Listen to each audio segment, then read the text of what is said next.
Well, Mr. Chairman, I have to say that questions are not valuable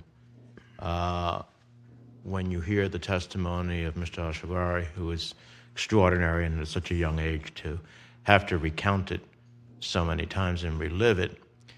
And Mr. Al-Salah's tremendous work with the White Helmets. You know, I think I sat here as the chairman of the Foreign Relations Committee at a time, and we approved an AUMF to stop Assad when he was using chemical weapons. And it had a limited value because it was only pursued to give up those weapons that we knew at the time. I passed legislation to help the then Syrian forces that we thought, independent Syrian forces that we thought could ultimately change the tide in their own country. At this point, I hope that your testimony and Caesar's testimony before you pricks the conscience of this nation. There are some things that we can do.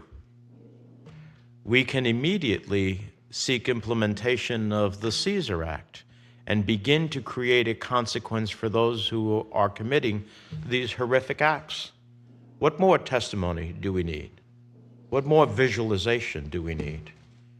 We can do something like over the administration changing its decision to zero out the resettlement of Syrian refugees to the United States.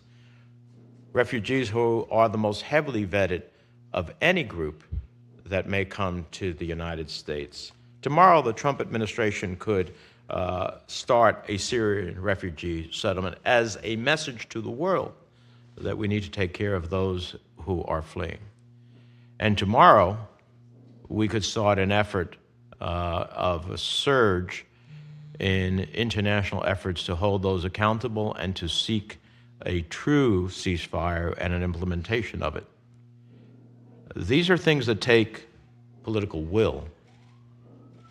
It is a will that has not been forthcoming from our country, and it's not unique to this administration either.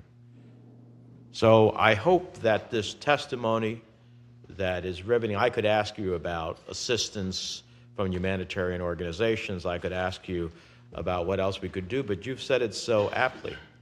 Giving me more money to buy more ambulances that will get bombed by the Russians is not going to solve the horrific violence. So for myself, I will seek to find ways in which we can prick the conscience of our colleagues and of this administration and of others who can ultimately cast a garish light upon these horrific acts of violence and to seek a movement that begins to change the course of events, because that's what we ultimately seek to serve for. It's to change the course of events for the better, both at here and abroad. And I appreciate your testimony in that regard. I have no questions for you.